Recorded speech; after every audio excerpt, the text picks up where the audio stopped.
నమస్తే ఫ్రెండ్స్, నేను మీ Sravani Harsha. Welcome back to our channel. ఇవాళ మన కథ పరిమళం. రచించిన వారు డాక్టర్ ఆలూరి విజయలక్ష్మి గారు. కథని చివరి వరకు వినండి, నచ్చితే లైక్ చేయండి. ఈ కథ పైన మీ విలువైన స్పందనని కామెంట్ రూపంలో మాకు తెలియజేయండి. కొత్తవారు ఎవరైనా చూస్తున్నట్లయితే మన ఛానల్ని సబ్స్క్రైబ్ చేసుకోండి. దశరథుడికి 9 కొడుకులు. నాకు 9 కొడుకులే అంటే నాకు అదనంగా మరో 8 చేతులు కలిశాయన్నమాట. అబ్బో, కాయ కష్టంతో పొలం పనులు చేసుకుంటే బంగారు పంటలు పండించవచ్చు అని తెగ మురిసిపోయాడు ఆ కన్న తండ్రి. కొడుకులతో కలిసి పంట చేలల్లో ఒళ్ళు వంచి కష్టపడ్డాడు. మరి ఆ తండ్రి కన్న కలలు ఫలించాయా, లేక ఆ కుటుంబం తలోదారి పట్టి తీరం లేని గమ్యాలకు కొట్టుకుపోయిందా? ఈ కథలో చూద్దాం. ధూపదీపాల పరిమళం, రేఖలు విప్పుతున్న మల్లె మొగ్గల సుగంధం, కొలను పైనుంచి తేలివచ్చిన చిరుగాలితో కలిసి శివాలయం ఆవరణంతా పరివ్యాప్తం చెందింది. శివస్తుతి మంత్రోచ్చరణల లయబద్ధమైన శబ్దం స్థానంలో నిశ్శబ్దం ఆవరించింది. గుడి గుమ్మం పైన ప్రమిద వెలుగు మందగిస్తోంది. మోచేయి తల కింద పెట్టుకొని పక్కకు ఒత్తిగిల్లి పడుకున్న రాజేశ్వరి పైట చెంగు నోటికి అడ్డంగా పెట్టుకొని రోదిస్తోంది. మెల్లగా మొదలైన ఆమె ఏడుపు సన్నటి శబ్దంతో వెక్కిళ్లుగా మారి డొక్కలు పైకి లేస్తున్నాయి. తల్లి నడుము మీద చెయ్యేసి నిద్రిస్తున్న గౌరికి మెలకు వచ్చింది. తమకు కాస్త అవతల నిద్రపోతున్న వారు నిద్రలేచారేమోనని కంగారుగా వాళ్ల వంక చూసింది గౌరి. వారు గాఢ నిద్రలో ఉండడం గమనించి స్థిమితపడింది. అమ్మకు ఇంకా దగ్గరగా జరిగి తన వైపు తిప్పుకొని ఆమె కన్నీరు తుడుస్తూ, ఏడవకమ్మా, గుండె నిబ్బరం చేసుకో, పడుకో అంది అనునయంగా. వీపు మీద మృదువుగా రాస్తూ ఓదార్స్తున్న కూతురు స్పర్శతో తనను తాను సంభాళించుకుంది రాజేశ్వరి. సలుపుతున్న దుఃఖాన్నుండి బయటపడడానికి ప్రయత్నిస్తూ మెల్లగా నిద్రలో కొరిగింది. గౌరి మనసులో ముసురుకున్న ఆలోచనలు ఆమెను నిద్రకు దూరం చేశాయి.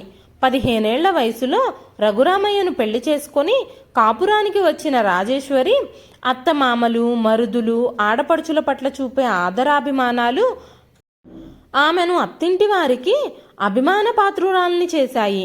ఇరుగు పొరుగుల మంచి చెడ్డల్లో, కష్టసుఖాల్లో మనస్ఫూర్తిగా పాలు పంచుకునే రాజేశ్వరి, రఘురామయ్య వారికి ఎంతో ఆత్మీయులయ్యారు. రాజేశ్వరి భర్తతో పాటు తను కూడా వెళ్ళి పొలం పని చేసేది. ఇంటికొచ్చాక గొడ్ల పని, వంట, ఇంటి పని అన్నింటినీ అవలీలగా అలుపు తెలియనట్టుగా చేసే రాజేశ్వరి మంచి పనిమంతురాలుగా పేరు తెచ్చుకుంది. మొదటి 2 పురుళ్లకు మాత్రమే పుట్టింటికి వెళ్ళింది రాజేశ్వరి. తర్వాత 3 పురుళ్ళు ఊళ్ళోనే మంత్రసాని పోసింది. 9 మగపిల్లల తర్వాత పుట్టింది గౌరి. దశరథ మహారాజుకులాగా తమకు 9 కొడుకులని రాజేశ్వరి, రఘురామయ్య మురిసిపోయేవారు. 9 కొడుకులంటే 8 చేతులు, 4 రెట్ల ఆర్జన అన్న ఆలోచన వారిని ఉత్తేజపరిచేది. కొడుకులు వ్యవసాయంలో కుదురుకొని తమకు చేతోడు వాదోడుగా ఉంటారని ఆశపడ్డారు. అందుకే పెద్దగా వాళ్ల చదువు సంధ్యల మీద శ్రద్ధ పెట్టలేదు. చిన్నప్పటి నుంచి పొలాలు, చెట్లు, పూల మొక్కల మధ్య స్వేచ్ఛగా తిరుగుతూ, నవ్వుతూ, తుళ్ళుతూ, స్నేహితురాళ్లతో గలగలా మాట్లాడుతూ గౌరి దూకే జలపాతంలాగా ఉండేది. కొత్తగా హైస్కూల్కి వచ్చిన తెలుగు టీచర్ పాటలు పాడడం నేర్పుతున్నారని విని ఎప్పుడూ ఏదో ఒక కూని రాగం తీసే గౌరి ఆమె శిష్యరికంలో చెవులకింపుగా పాటలు పాడడం నేర్చుకుంది. రజస్వాల అయ్యాక 8వ తరగతి చదువుతున్న గౌరీని చదువు మాన్పించి ఇంటి పనిపాట్లు నేర్పించింది రాజేశ్వరి. చదువు మీద ప్రత్యేకమైన ఆసక్తి లేని గౌరి చదువు మాన్పించినందుకు బాధపడలేదు. వయసు తెచ్చిన ఒంపు సొంపులతో పూచిన తంగేడులాగా ముచ్చటగా ఉండే గౌరి చురుగ్గా తిరుగుతూ అన్ని పనులు చకచకా చక్కపెట్టడం నేర్చుకుంది. పక్క ఊరి వెంకటరామయ్య గారి కొడుకు భాస్కరం గౌరి మీద మనసు పడి పెళ్లి చేసుకుంటాను అంటే వాళ్ళంతట వాళ్ళు అడిగారు కదా. పిల్లను అపురూపంగా చూసుకుంటారు. దగ్గర ఊళ్ళో కూతవేటు దూరంలోనే ఉంటుంది. పాడి పంటలతో కలకల్లాడే ఇంట్లో పిల్ల నిశ్చింతగా బతుకుతుందనే ఆశపడ్డారు. వాళ్లతో తూగలేకపోయినప్పటికీ ఘనంగా పెళ్లి చేశారు. పరవళ్లు తొక్కే పాట పల్లకి ఎక్కి పక్కూరికి తరలి వెళ్ళింది. తమ పొలానికి తోడు మరో 15 ఎకరాలు కౌలుకు తీసుకున్న రఘురామయ్య ఉత్సాహంగా కొడుకుల్ని వ్యవసాయంలోకి దించాడు. దుక్కి దున్నడం మొదలు కలుపు తీయడం, పంట కోతలు కోసే వరకు ఎరువులు, పురుగు మందులు ఎక్కడా ఖర్చుకు వెనకాడకుండా పెట్టుబడి పెట్టి తను, తన భార్య, పెద్ద కొడుకు, రెండో కొడుకు కలిసి మొదటి సంవత్సరం పండించిన పంట చేతికందేలోపు తుఫాన్ వచ్చి మొత్తం తుడిచిపెట్టుకుపోయింది. అప్పు తీరడం మాట దేవుడెరుగు, తిండి గింజలకు, పశువుల దాణాకు కూడా కటకటలాడిపోయారు. ఉత్సాహంగా తండ్రికి చేదోడు వాదోడుగా ఉంటూ శ్రమించిన కొడుకులిద్దరూ నీరుగారిపోయారు. రెండో ఏడాది పంట సరిగ్గా పండక, మూడో ఏడాది పండిన పంట మిడతల దండు బారిన పడి, నాలుగో ఏట పండిన పంటకు సరైన ధర లేక రఘురామయ్య కుదేలైపోయాడు. కొండ చిలువ లాంటి అప్పు పిడికిల నుంచి బయటపడలేక విలవిల్లాడుతున్న తండ్రిని చూసి ఇంక ఊళ్ళో బతకలేమన్న నిర్ధారణకు వచ్చిన పెద్ద కొడుకులిద్దరూ ఏదో ఒక పని చేసుకుని బ్రతుకుదామని పట్నం చేరుకున్నారు. అపార్ట్మెంటుల్లో వాచ్మెన్లుగా కుదిరారు. వ్యవసాయం తమకు తిండి పెట్టడంపై అంతగా నమ్మకం లేని మూడోవాడు నగరానికి చేరుకుని ఆటో తిప్పుతున్నాడు. నాలుగోవాడు ఫిట్టర్గా ఐటీఐలో ట్రైనింగ్ పూర్తి చేసుకొని ఒక ఫ్యాక్టరీలో చిన్న స్థాయి తాత్కాలిక ఉద్యోగం సంపాదించుకున్నాడు. కొద్ది రోజులకే ఎప్పుడూ ఏదో ఒక ఆలాపన చేస్తూ ఉండే గౌరి బతికే ఒక గాయాల పాటగా మారింది. అత్తింట్లో హేళనకు, చీత్కారానికి గురైన ఆమె స్వరం మోగబోయింది. వరుసగా 2 ఆడపిల్లలు పుట్టాక భాస్కరం మనసు గౌరి మీద నుంచి వేరే ఆడవాళ్ల మీదకు మళ్ళింది. ఆడపిచ్చికి తాగుడు తోడయింది. పనిపాట్లు చేయకుండా ఊరు మీద బలాదూరు తిరగడం అలవాటైంది. ఏదో ఒక వంకన గౌరిని తిట్టడం, కొట్టడం మొదలైంది. మంచి చెడు చెప్పి అదుపు చేసే తండ్రి కాలం చేశాడు. తల్లి ఏదైనా చెప్పబోతే మళ్ళీ నోరెత్తకుండా బూతు పురాణం విప్పి గయ్యమని మీద పడిపోయేవాడు. అతని దాష్టికం ఓర్చుకోలేక గౌరి పుట్టింటికొచ్చింది. ఆడవాళ్లు సహనంతో, ప్రేమతో భర్తను దారిలోకి తెచ్చుకోవాలే తప్ప పారిపోయి పుట్టింటికి రాకూడదని, పెళ్ళయ్యాక కష్టమైనా నష్టమైనా అత్తింట్లోనే బతకాలి అని అందరూ కూతురికి సర్దులు చెబుతుంటే రాజేశ్వరి హృదయం విలవెల్లాడింది.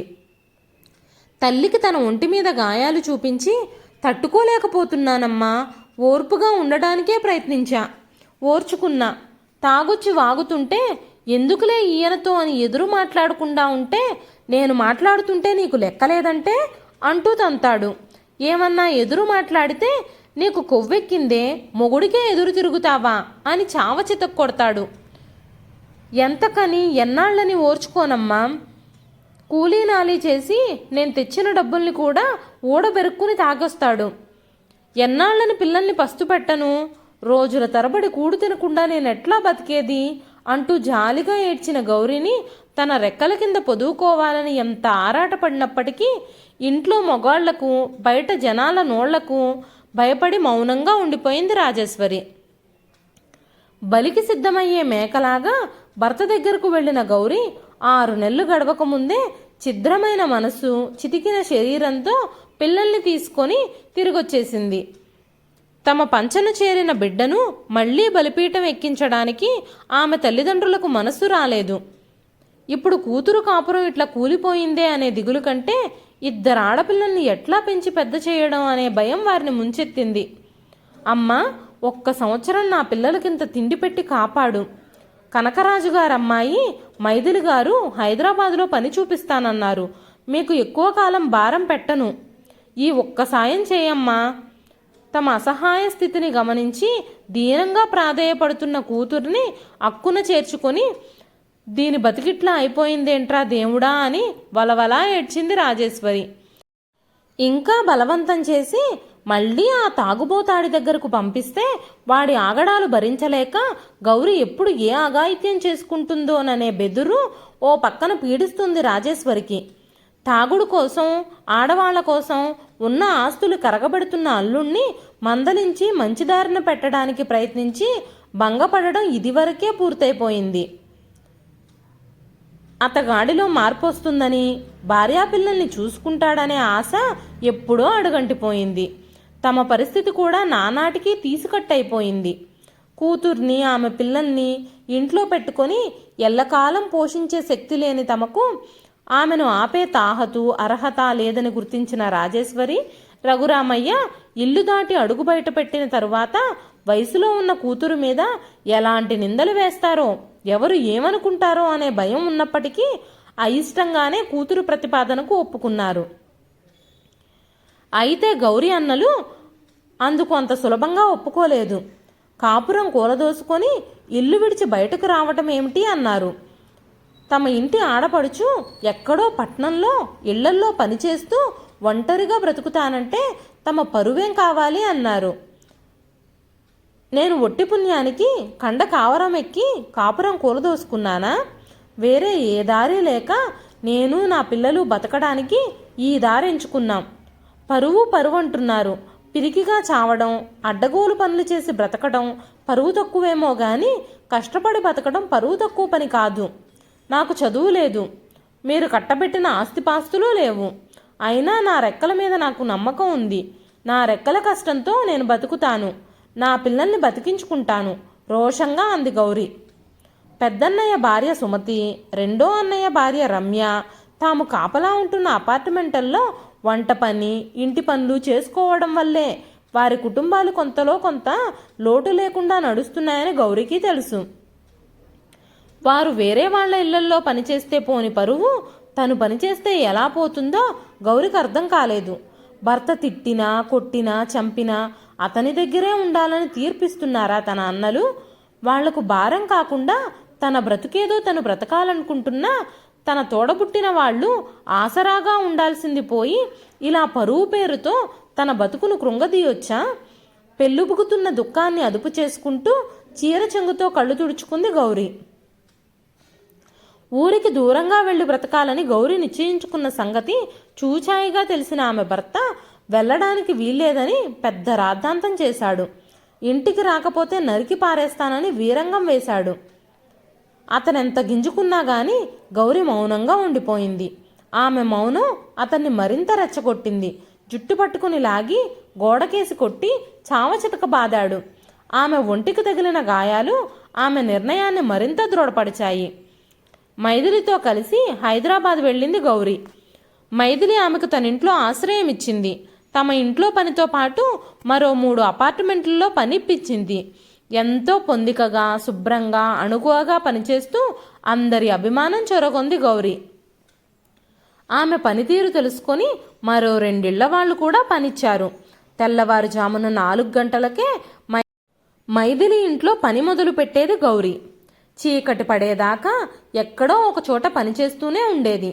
తినే సమయానికి ఏ ఇంట్లో పనిచేస్తుంటే ఆ ఇంటివారు ఆదరించి భోజనం పెట్టేవారు. తనకో దారి చూపిన మైథిలి పట్ల ఎంతో కృతజ్ఞతతో ఆమెకు అన్ని పనులు చేసి పెట్టేది గౌరీ. ఆమె పట్టుదల, బ్రతుకులో నిలబడాలనే దీక్ష చూసి ముచ్చట పడేది మైథిలి. ఆమె సేవలకు మించిన స్థాయిలోనే ముట్టజెప్పేది. తనలాగా అపార్ట్మెంట్ల్లో పనిచేస్తున్న ఇతర ఆడవాళ్లను చూసి తమ అందరి బ్రతుకుల్లో కొద్దిపాటి తేడాలుండొచ్చు, కానీ సారాంశం ఒకటేనని గ్రహించింది గౌరీ. భర్తల వ్యసనాలు, హింస కారణంగానే ఈ ఆడవాళ్లంతా నగరానికి వలస వచ్చి బ్రతుకు పోరాటంలో పెనుగులాడుతున్నారని తెలుసుకున్న గౌరీలో మరింత పట్టుదల పెరిగింది. కొంత డబ్బు సంపాదించాక మైథిలి సలహాతో ఆ అపార్ట్మెంట్కి దగ్గరలోనే ఒక గది అద్దెకు తీసుకుంది గౌరీ. పిల్లల్ని తీసుకొచ్చి స్కూల్లో చేర్పించింది.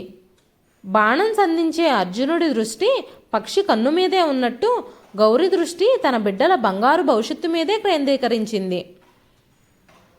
అందుకు తన సర్వశక్తుల్ని ఒడ్డి శ్రమిస్తోంది. 6 కాలం కష్టపడినప్పటికీ ఫలితం కళ్ళ చూడలేక నష్టాలతో నడ్డి విరిగిన రఘురామయ్య తన కూతురు గౌరికి ఏమాత్రం ఆసరానివ్వలేకపోయాడు.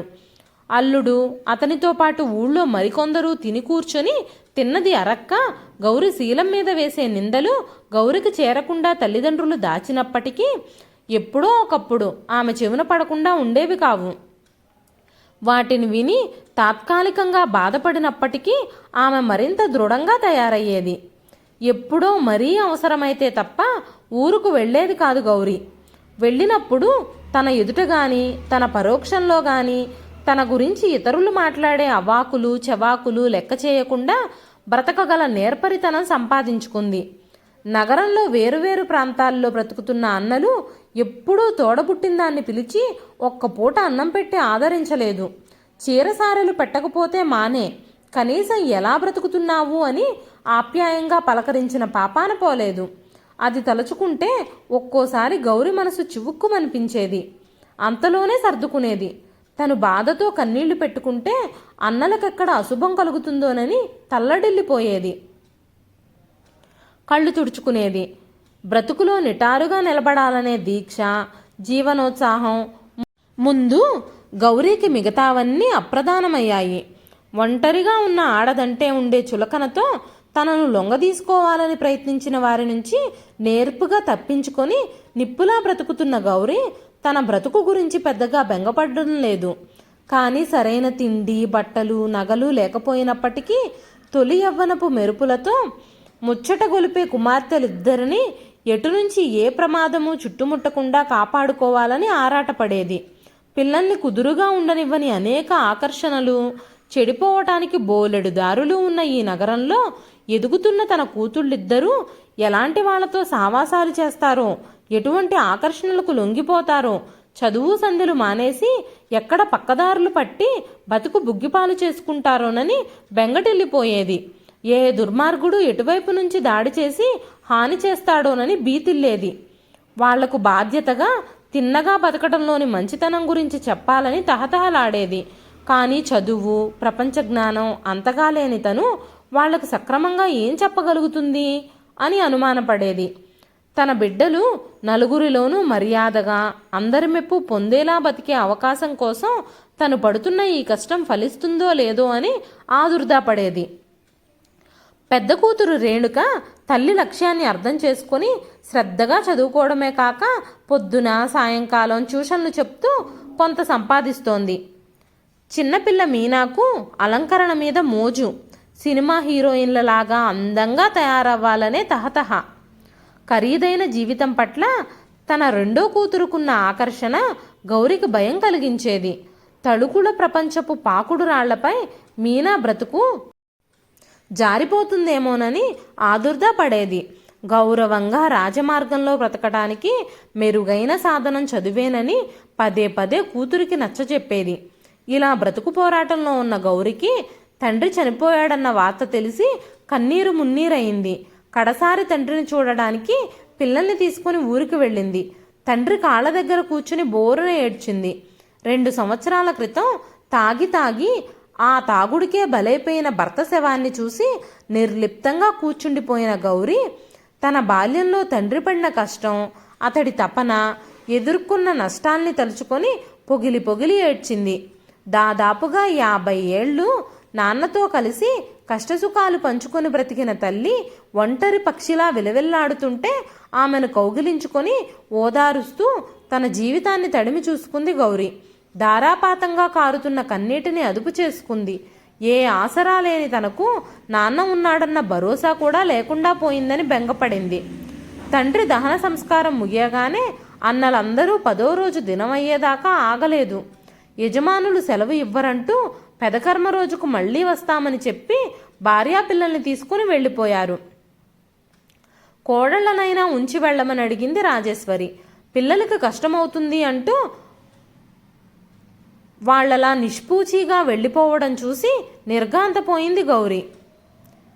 తను పనిచేస్తున్న ఇళ్లల్లో 2 కుటుంబాల వాళ్ళు వృద్ధులే. వాళ్ల కోసమైనా తను వెళ్ళి మళ్ళీ వద్దామని అనుకుంది. కానీ ఇప్పుడెలా ఆలోచనలో పడింది గౌరి. తల్లిదండ్రుల దగ్గరి బంధువుల్లో చాలామంది కాలం చేశారు. కొందరు కదలలేరు. తల్లికి తనే తోడుగా ఉండాలని నిశ్చయించుకుంది గౌరి. ఆ 2 ఇళ్ల వాళ్ళకి పనులు చేసి పెట్టి కాలేజీకి వెళ్ళమని చెప్పి కూతుళ్లను పంపేసి తను అమ్మకు తోడుగా ఉండిపోయింది గౌరి. ఇన్నేళ్ల బ్రతుకులో డబ్బు సంపాదించలేకపోయినప్పటికీ ఊళ్ళో వాళ్ల గౌరవం, బంధువుల అభిమానం పొందిన తన తండ్రి పెద్ద కర్మను ఏ లోటు లేకుండా చేస్తే బావుండుననుకుంది గౌరి. అదే మాట అన్నలకు ఫోన్ చేసి చెప్పింది. వాళ్ళు అంటీ ముట్టనట్టు జవాబిచ్చారు. వాళ్ల వైఖరి ఏదో తూతూ మంత్రంగా తక్కువ ఖర్చులో కానిచ్చేద్దామన్నట్టు ఉండటంతో నొచ్చుకుంది గౌరి. తన తల్లి అభిప్రాయం కూడా అడిగి తను రంగంలోకి దిగింది. అందరి అవసరాలకు ఖర్చు కాగా మిగిలిన ఎకరం పొలం సంవత్సరం క్రితమే అమ్మేశారు. అమ్మా నాన్నలకు 1,50,000 ఉంచారు. మిగతాది 4 కొడుకులు పంచుకొని పట్టుకుపోయారు. గౌరికి కూడా వాటా ఇవ్వాలని తల్లిదండ్రులు ఎంత పోరాడినా వాళ్ళు పడనివ్వలేదు. అప్పటికే అనారోగ్యంతో తీసుకుంటున్న తల్లిదండ్రులకు పోట్లాడే ఓపిక లేకపోయింది. ఆ జ్ఞాపకాలన్నీ గౌరిని బాధపెట్టినా ఇరుగు పొరుగు సాయంతో ఇంటిని బాగుచేసి సున్నాలేసింది. దినం రోజు చేయాల్సిన సాంప్రదాయ కార్యక్రమానికి భోజనాలకు ఖర్చులు లెక్కవేసి తల్లికి చెప్పింది. ఆమె దగ్గరున్న డబ్బుతో ఆమెకు సంతోషం కలిగించేలా ఏ లోటు రాకుండా కార్యక్రమం పూర్తి చేయడానికి అన్నీ సిద్ధం చేసింది గౌరి. ఒక్కరోజు ముందు గౌరీ అన్నలొచ్చారు. తమ ప్రమేయం లేకుండా జరిగిన ఏర్పాట్లు చూసి ముఖం మార్చుకున్నారు. కార్యక్రమం అయ్యిందనిపించి మర్నాడే బయలుదేరడానికి సర్దుకుంటున్నారు. రాజేశ్వరి అన్న కొడుకు మాత్రం దినానికి వచ్చి ఆ రోజే హడావిడిగా తిరిగెళ్ళిపోయాడు. పుట్టింటి వారసుడివి, నీ మేనత్తను ఇంటికి తీసుకెళ్లి నిద్ర చేయించి పంపించమని బంధువులు చెప్పినా పట్టించుకోలేదు రాజేశ్వరి అన్న కొడుకు.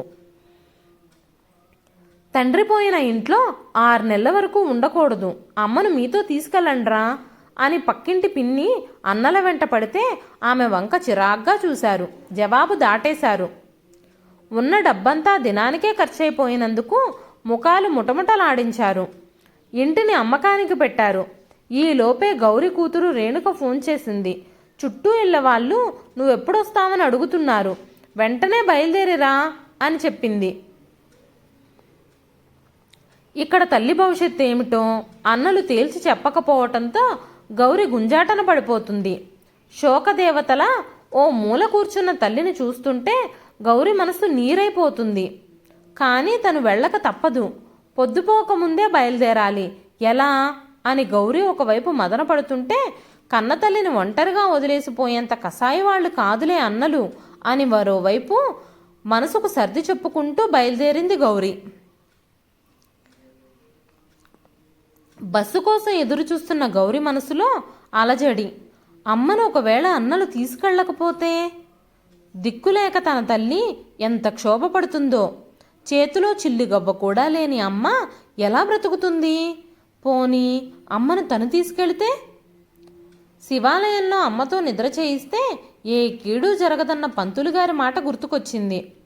కానీ తన దగ్గర ఉండడానికి అమ్మ ఒప్పుకుంటుందా?